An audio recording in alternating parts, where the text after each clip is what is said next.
Hi, everybody. This is a special edition of Analyzing Finance with Nick. We are on the Analyzing Finance with Nick tour live at Fresno, California at the Annex kitchen. If you ever are in Fresno and you want the best Italian food in Central California, come either here or at Anesso, an Italian restaurant. And I also have one of my friends and a previous guest on our show, Christian White, who has his own podcast called Discourses with Christian. We're going to talk about our thoughts on the global macroeconomy and an update on the conversation we had when Christian previously came on my show about how to integrate yourself into a community and network your way up the social class ladder. How about your take as it relates to where we are as a society, other elements in terms of fourth turning kind of stuff, and how that all dovetails into the financial markets and politics for that matter? We're in the fourth turning. The fourth turning started in 2008, or even some people would argue as early as 9/11. But I think more realistically, the start of the fourth turning was the 2008 financial crisis. And a lot of the things that would have happened in the Great Depression got papered over due to money printing and quantitative easing. Instead of having a bunch of people unemployed, we're seeing people's living standards go down through diluted wages. If you're a millennial, you probably get this. We've had to take it in the shin for the last 15 years or more. Actually, it's like 17 years since '08, I think. I think we're actually closer to the end of the fourth turning and the start of the new first turning than the beginning. We're going through the resolution right now. Like the political populism, all the stuff going on geopolitically, all the tariffs and the start of the negotiation of the new economic and social order, and then the advent of all these new technologies. I just think that we are kind of going through it now. And maybe historians 20 years from now will say people were in World War III or in the Great Conflict without even realizing it through things such as cyber warfare or other more covert operations. Like in the age of nuclear weapons, you can't just have total war. I think that's what a lot of these people are waiting for, some giant flashpoint crisis to be the end of all this. I think we could have a garden variety recession and you'll see the water. I think the last step is the waterfall in housing. Like that's kind of going to mark the end of this because once that structural headwind in society is kind of gone and you see the generational turnover post boomer, that's when the new first turning is happening. What do you see that first turning looking like? I think that you're going to start seeing. I don't know if you're familiar with the book The Fourth Turning. If you haven't brought on Neil Howell, you should try to bring him on your show. That's another suggested guest. But like usually first turning is a restore to order.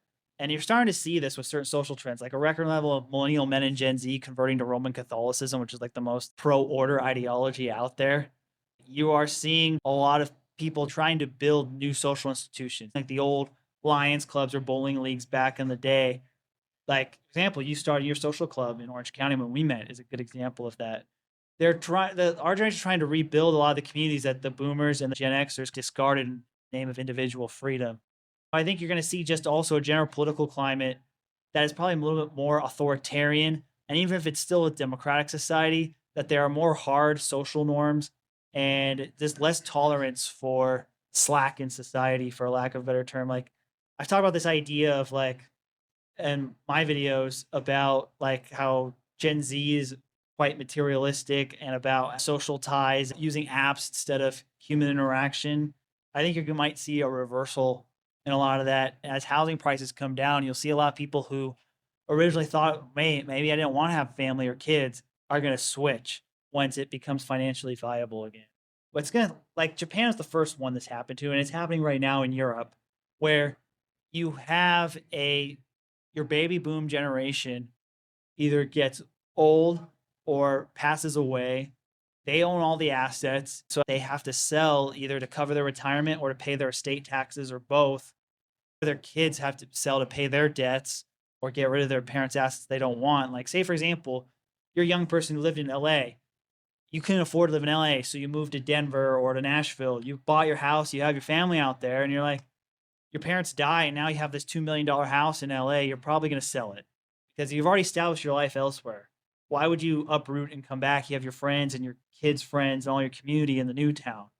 But I view the boomer generation impact on the economy kind of like when a snake eats a giant deer and has to move through the stomach. And we're kind of moving through the end. Like we saw in Japan in the 90s, the Imperial Palace Tokyo is worth more than the entire real estate market in the state of California in 1989. And we're kind of going through this, like example, like other luxury areas in the world, like Lugano or Zurich, Switzerland, or like Gstaad, or some of these really high end places.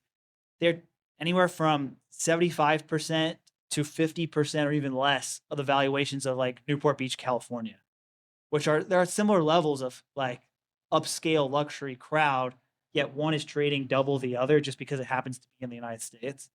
I think it's a combination of currency factors, but also the fact that Europe is demographically going through this before us because the boomers in Europe didn't have kids, whereas the boomers in America had larger families.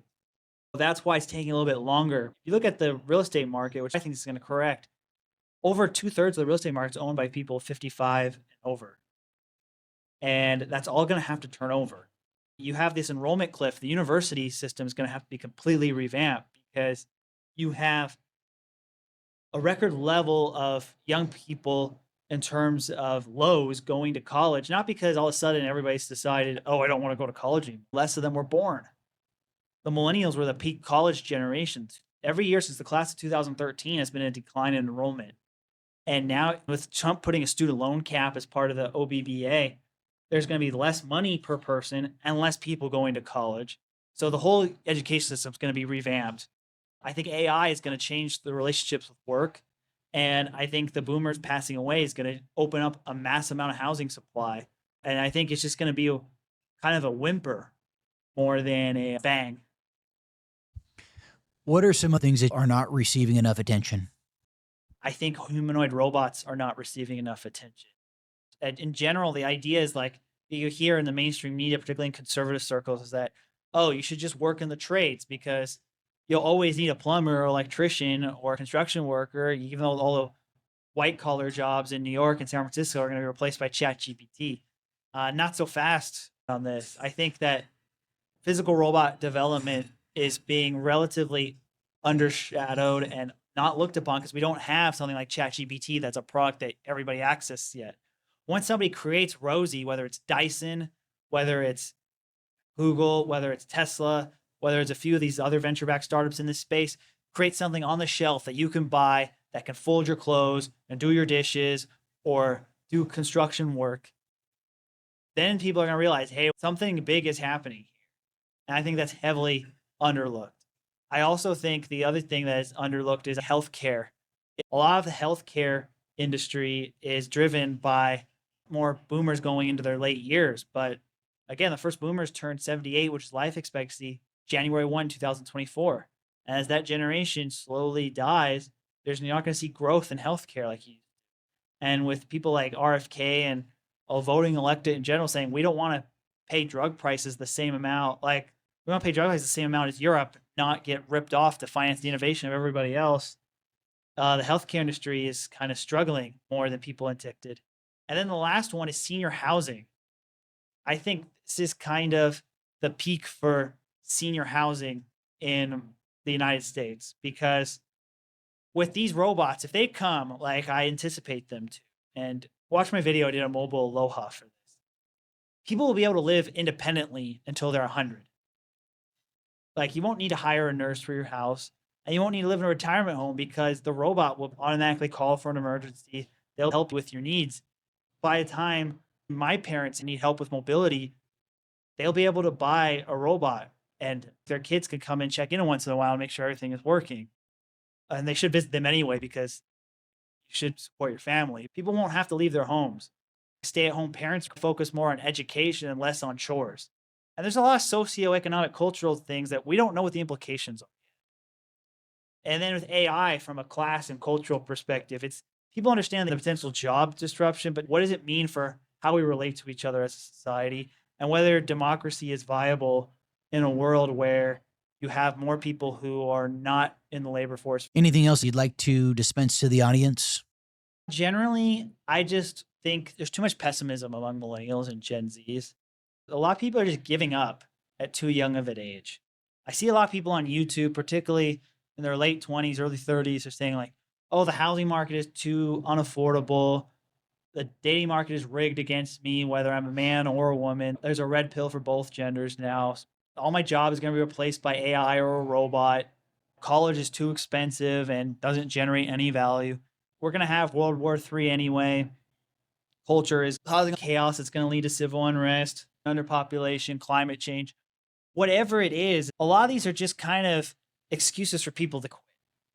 The number of people in America who truly make it, basically people with like 1.5 million or more net worth, is about the same percentage of the population who doesn't quit on their life dreams by the time they're 40.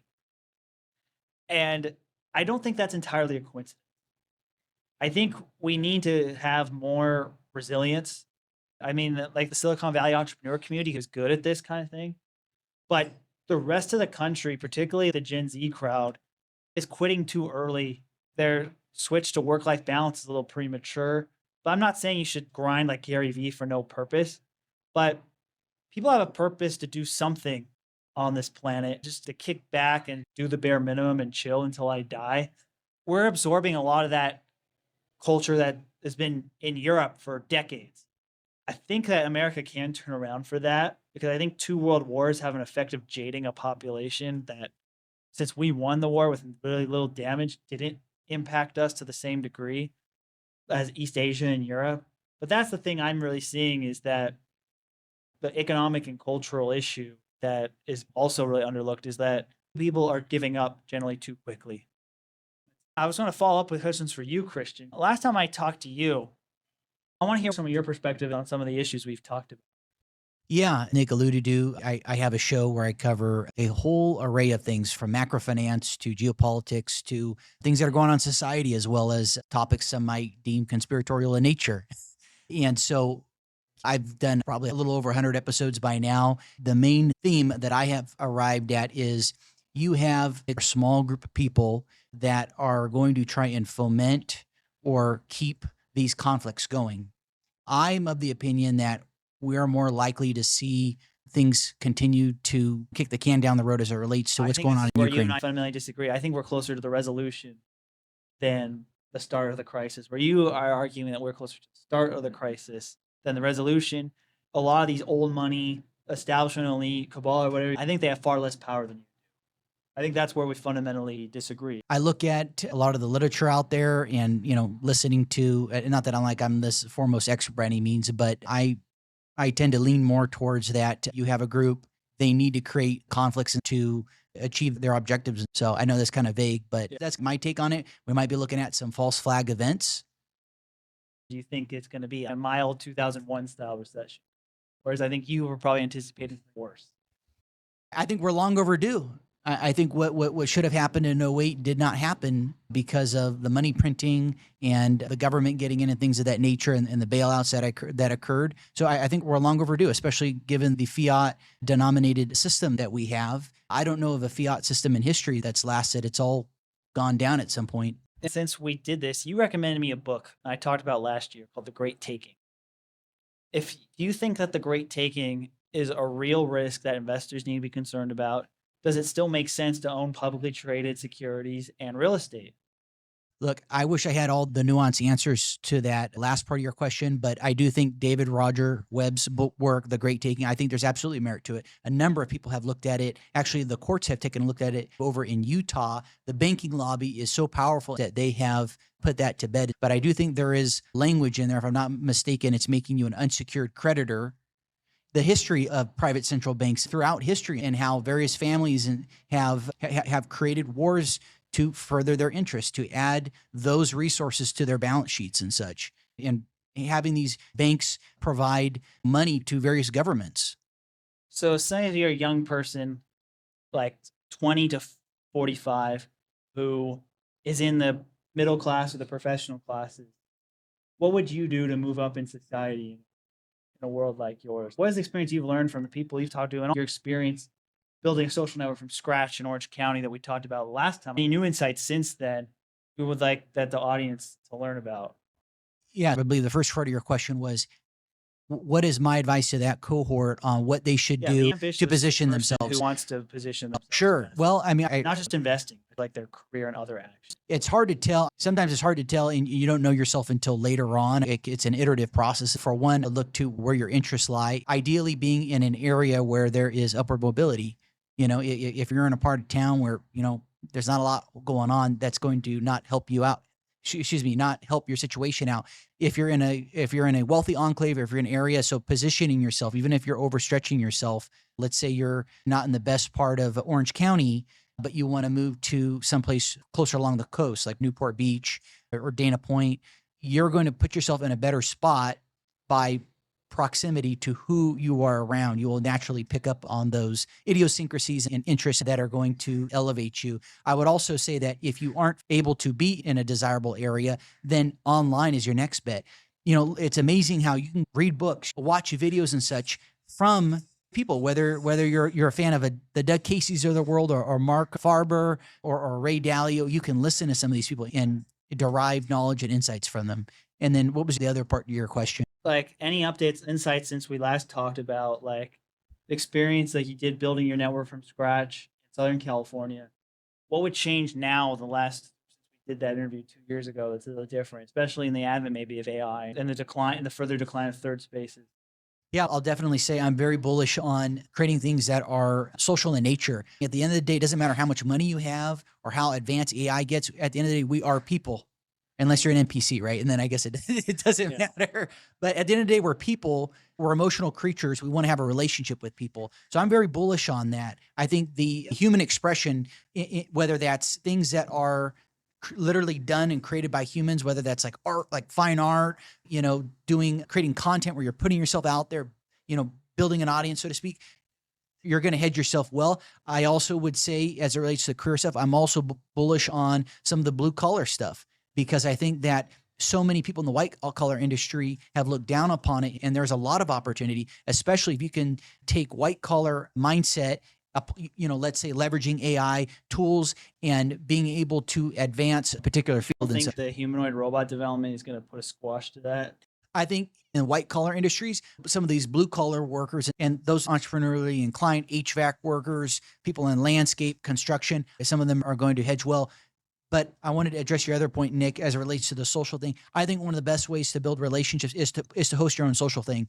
And it doesn't need to be some over the top ostentatious thing. It can be something really simple that you throw feelers out there on social media. Hey, I'm putting this together, and rallying people behind something, whether that's something charitable in nature, or maybe you enjoy learning about finance and you're reaching out to other people. That's a great way to expand your network and creating content like this. I think writing a book is another. So you've gotten into the event, you've pursued content creating a lot more aggressively since we've last talked. How has that affected your networking strategy? And do you recommend other people to follow that path? Yes, there's two forms of really, I would say, creating content off the cuff. There's having your personal brand out there. Moreover, there is the faceless version, right? Let's say you're a writer and you don't show your face, you're not depicting yourself. But I think there's a lot of utility in that. People who are willing to put themselves, I'm thinking of Teddy Roosevelt's Man in the Arena, right? It's changed your life, not to sound cheesy. It's starting to do the same for me. It's amazing how you're able to connect with people from all over the world. So I think if you can find something that you enjoy, that you derive passion from, and start to produce content on there. A lot of my videos were actually removed, a lot of my early videos, kind of embarrassing, but I can't emphasize that enough. Attention is the new economy. Attention is the new oil. Just as they've said, data is the new oil too. And so I think being able to create the audience, look at the mayoral candidate, how he beat out, I think it was Cuomo he was up against, and he was leveraging social media. And so that just goes to show we're going to see people in politics and all areas of life is going to be predicated on the reach they have. And with AI potentially flooding the market, how do you stand out? How do you stand out in the faceless one? Whether you're faceless or not, they're just an absolute content volume. It's record highs because of the emergence of AI. So I hear this from a lot of people. They say there's a lot of people creating content or podcasts, and you're right. But relative to the global population of 8 billion or so, that's a small group. You can make a living, whether that's economic for yourself or socially, just from a small cohort. You don't need to have 1 million followers. You could have 10,000 people that know you, like you, trust you, and want to support you. They like what you stand for, and you can derive a living from that. Do you have anything else to talk about before we wrap this episode up? I just want to say that creating the show has had a profound impact on me. For those aspiring to be creators, and not that I'm like some veteran in the space per se, but I think the fastest way to, build the audience and such is to have a show where you're inviting people on. Unless you're a subject matter expert in a particular field, your best bet to grow is to have the show, invite people on. You're going to learn. And here's the other cool thing is, of course, you're going to have interactions and conversation with people you would otherwise never have interactions with. Any well-regarded, let's say, investor or geostrategist or fill in the blank, no one's going to give you that time unless they're getting some out of it. And so when you are having them on and creating content, they're benefiting from it by getting themselves out there. Then by virtue of that, they're going to give you time. So you're going to get, you know what I mean? It leads to those interactions that would have never arisen. Yeah, an example for me is I've met so many interesting people on my tour across the country that I would have never ran into in my normal life, especially since I don't live in their cities. And even though I'm more of one of those subject expert type of channels, I don't really do that many interviews unless if I feel like the person is particularly interesting or is going to have an insight or a perspective that I want the audience to see. But with that, we'll wrap this up. But I want to once again thank the Annex Kitchen here in Fresno for hosting us here. And if you want to check out Christian's podcast, it's under Christian E. White on YouTube. Thank you all for watching. Thanks, guys.